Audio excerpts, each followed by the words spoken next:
Hey, I'm Daniel, and welcome back to another episode of the Filmcraziest Show. This episode is for a film currently playing at the Fantasia Film Festival, the coming-of-age romance film, Baby Don't Cry. I was able to speak with the film's writer and star, Zita Bai, who plays Baby, her co-star Vas Provatakis, who plays Fox, as well as two of the film's producers, and Qiyu Zhao and Zeron Zhao. The film is about Baby, a shy 17-year-old Chinese immigrant who meets the delinquent 20-year-old Fox, and together embark on a twisted journey. The film had its world premiere at Fantasia last night, August 11th, and will be having its virtual encore screening on Friday, August 13th at 9 a.m., with tickets available for Canadian residents, and a link will be down below, as the festival is shield-locked to Canada. Anyway, here is the team to introduce themselves. So I'd love to just go around and have you guys introduce yourselves and what you did on the film. My name is Zita Bai. I'm the writer-creator of Baby Don't Cry. I also played Baby in the story. Yeah. My name is Qiyu Zhou. I am the Qiyu Zhou. I am the creative producer for this film, and very excited to be here. Hi, I'm Vas. Oh my God, I'm so sorry. You go first. Perfect. I'm Vas Provatakis. I played Fox in Baby Don't Cry. I'm very happy to be here. Go for it. Hi, my name is Zeron Zhao, and I'm the producer of the film. Cool, awesome. I'd love to start with just the location of the film. As you guys, it's set in Seattle. I think you filmed in Seattle. So I'd just be curious, like, does that city mean something to all of you? I think just a little bit of background of who I am. I was born and raised in China. I moved to Seattle as a young teen. So I went to school there for like 5-6 years. When I was writing the story, I really wanted to write my first feature about the city that kind of raised me. Mm-hmm. Okay, so that's what kind of inspired Baby Don't Cry? Yes. Mm-hmm. I think the rainy and grungy element of the city really plays into this coming-of-age story. Okay, cool. Mm-hmm. Now, so this character of Baby is very much you. Like, how much of yourself did you put in Baby? Is it like mostly everything? That's a really good question. And I say my upbringing was inspired. No, I think Baby's upbringing was inspired by my story, but she was, I guess, Baby is someone that I wish I was when I was her age. I feel like in a lot of ways she was more brave, more determined than who I was. Mm-hmm. Okay, so she probably could have given you some advice when you were that age, kind of thing. Yeah. Okay, all right, cool. Now, I also had read in the Fantasia write-up that so you star in the film, but you also designed it. Can you just talk about what that means? I think very early on, I was very determined about having this fantasy and experimental element played in the film. And I had a lot of discussion with Qiyu, Jesse, the director, and Zeron, which was we need to craft the story more like a teenager diary. It's like we're, just going on different adventures with her and living those moments with her. I think that was very important for me, and I voiced that. Mm-hmm. Okay. Now, this is probably a question for Zita and the producers, but like, I'd be curious, like, what made Jesse the perfect person to help direct this story? I produced Jesse's first feature film, Los Angeles, 2 years right, okay. Baby Don't Cry, and I just loved his energy, and I loved how calm he always is on any film set. So yeah, picking that up, I really think Jesse is one of the calmest person I ever met. Like, he's so well balanced, especially for filmmaking. It's so intense. When you're on set, you need to do like 20 coverage or even more. Like, you have to have someone who always keep everyone cool and keep himself cool. Yeah, it's very important. Yeah, and also, yeah. Baby Don't Cry at core is an immigrant story, and I love the sensitivity and curiosity Jesse brought into the story. When we had this story going on, Jesse actually has his musicianal thoughts about our films, just like the one that he did before. This is second film that he did, so we really trust him about his vision and the sound, the music of the film. Mm-hmm. And it's Awesome. always good with cast. And really, yeah, if our cast can talk about the process working with the director, because I learned a lot watching them working together. I'll let Vas answer this one. I'm cutting everybody off at the worst time. I'm sorry. So something I personally really loved working with Jesse is he is like a very, very sensitive guy. He's very empathetic. Probably one of the most sensitive guys that I know. But he's also very strong, you know, and he's not. He's very determined and he's very willful. So it's, you know, to have that guy as a director, it allowed me to, you know, be very vulnerable to and to embrace my own sensitivity. So I'm very, very grateful I got to work with him for that reason. Yeah, definitely he made actors trust him. And as a witness, I'm a director as well. I'm just seeing how he works and learning, picking that up. It was very, like, I really enjoy that even in the rehearsal room, like everyone feels the safety. It's very, very good word. I feel the safety. Yeah. Everyone, yeah, can give their everything out of themselves. It's a good environment for creating some work, I think. Yeah. I think so. And the film is also like very much about the vibes of the coming of age story. So like, why did that kind of subgenre like fit best for the story and just that atmosphere? I guess it really comes down to, I had so many discussions with Jesse. It's like sometimes what we feel, how we feel, is not necessarily what's happening.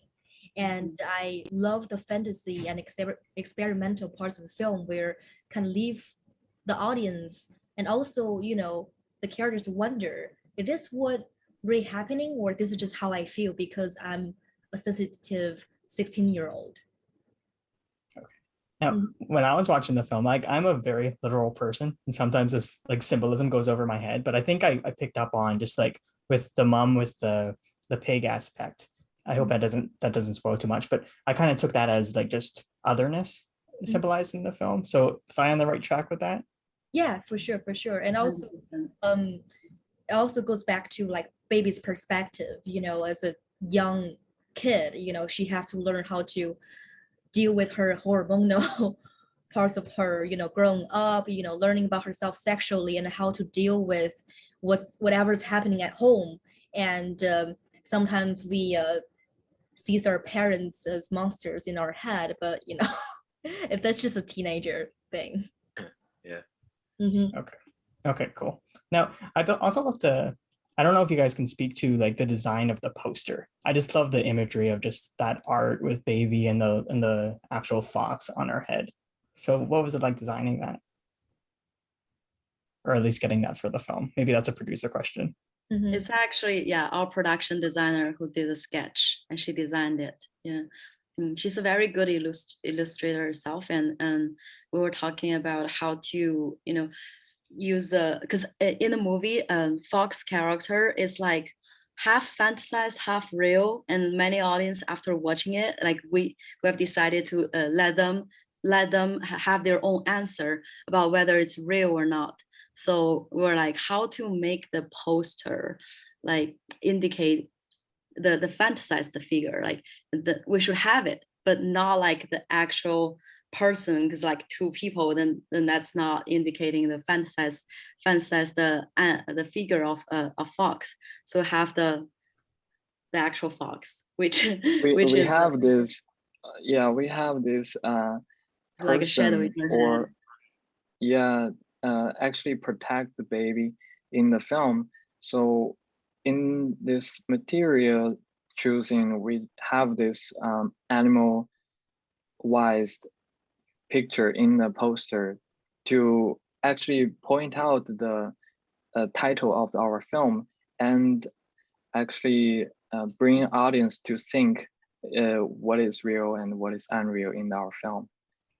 And also one thing I want to emphasize is like, as we grow older, we lose our imagination, we lose the innocence part of us. And a lot of growing up is about, you know, seeing the realistic aspect of life. And Baby Don't Cry is dedicated to my youth, to a lot of kids' youth, you know, like just remember this, like how innocent and how imaginative we were once in life. Okay. Did you guys have a favorite animal when you were growing up? Yeah, my favorite animal is owl. What's Vasley's favorite animal? Yeah. Fox. I had a lot of cats. I guess I love cats. They're great. But I don't know. I love all animals. Yeah, they're all. Well, Actually, I had I had my friend talking like he was thinking every person is an animal in the real life, and he'd like to think by that way, like choosing people as one of the animals and facing the world as it is. Yeah, I like that. Yeah, I like that too. No, Vas, for you. Sorry, it's Vas, right? Vas, yeah. Okay. So for you, what's it like kind of playing to a character like that that's kind of in a reality world and a fantasy world? Because that's very interesting. Yeah. Well, you know, I the main thing for me was creating him like he's entirely real, you know, because that's sort of, you know, whether physically he's manifested there or not, you know, there's still a spiritual sort of human there, and you have to sort of make him real and cohesive and stuff. And you know, Fox as a character, he's a very emotionally volatile person. He hasn't had exposure to a lot of, you know, of what the world has to offer. He's kind of lives in this bubble, and you know, he's a very close to home character for me. You know, growing up, I moved around a lot, and I lived in a bunch of small towns all over the East Coast and stuff. And you know, I knew a lot of kids who were like rough in the same way that Fox was rough, and it kind of made me wonder, like, you know, had I stayed in these small towns and not moved to LA, not, you know, moved to California or whatever it was, like, who would I have become if, you know, if I just stayed there and lived out my life and everything. And it was kind of like a weird parallel universe I got to live in. But, you know, I loved it because, you know, it was the first time I got flown out to be on location, like shooting in a different state, you know, and that's always exciting for an actor to do. And, you know, the entire production, everyone was super generous, and we all worked really, really hard, you know, and we created like a little, you know, family when we were shooting. So it felt like I could immerse myself in that world very easily, you know. Okay. I like that you talk about like how, like, what could have happened if I would have stayed. So that's just making me think that it's as much of a coming of age story for Fox as it is Baby. So it is, for sure. You know, I think at the end of a coming of age story, you find out, you know, essentially who you are, like what you really want out of life. And I think what Fox really, really wanted out of life was to feel genuine love. He wanted to love someone. And, you know, at the end, not to spoil anything, I think he does find that. And I think he learns how to be truly, you know, selfless by the end. Cool. I'd also love to learn just how you came on board this story, Vas, and also the producers as well. I was just a little actor auditioning for a big movie. I was really, honestly, I really wanted it. I really did. You know, I read they didn't send the full script at first. They just sent the you know, sides for these scenes. And I read it and I was like, this is so, like, I feel like I know this character, and I feel like I just could step into his skin and be like, and just make choices and not feel like self-conscious, you know. It's just, and that feeling of confidence was just riding through me like every time I auditioned. And, you know, I was lucky enough to get picked, and it was, you know, just a fantastic, it's one of my favorite film experiences to date, you know, so I'm very grateful I got to do it. That's awesome. Yeah. Vas did a great job, because actually the real person is not is unlike the character that he plays. That's something that we really appreciated.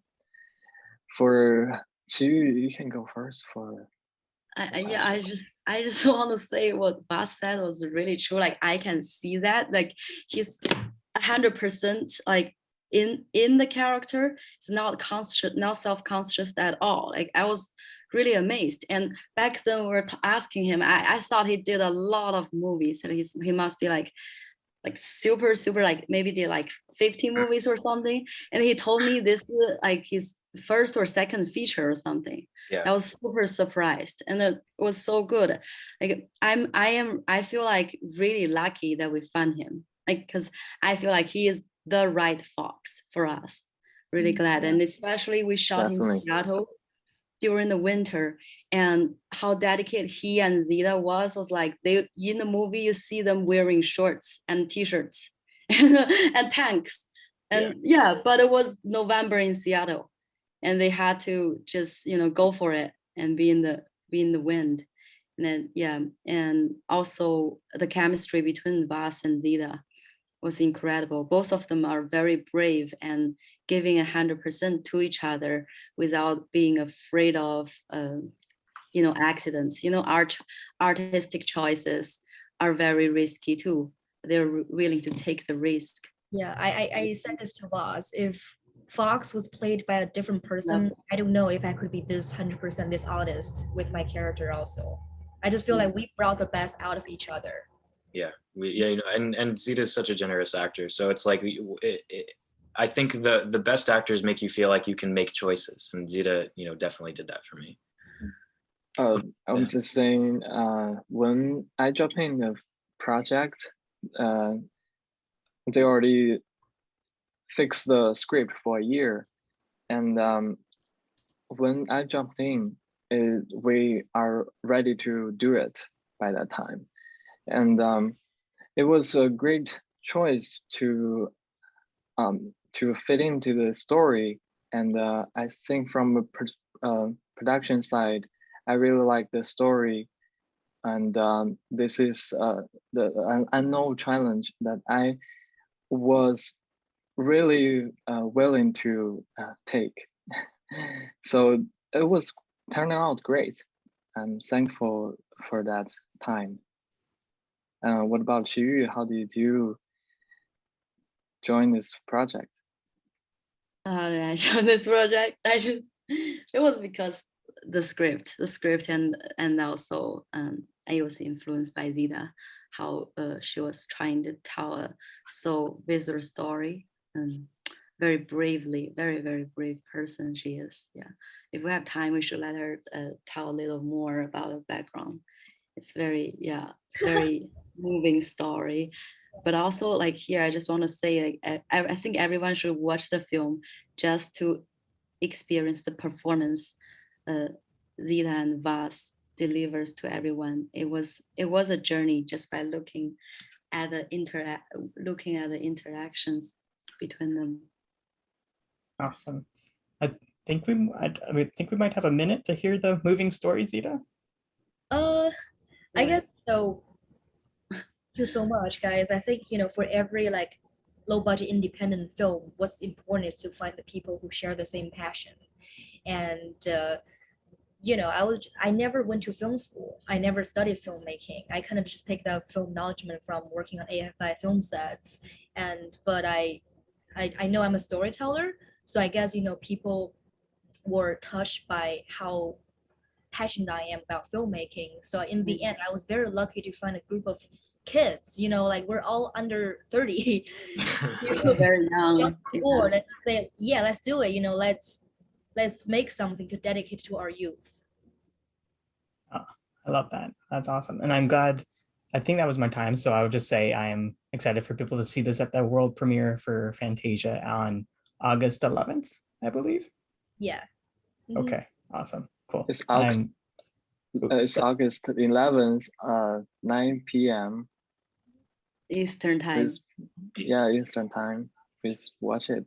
Yeah. Okay. Awesome. Cool. Thank you guys for taking the time to speak with me today about Baby Don't Cry. And hopefully people tune in.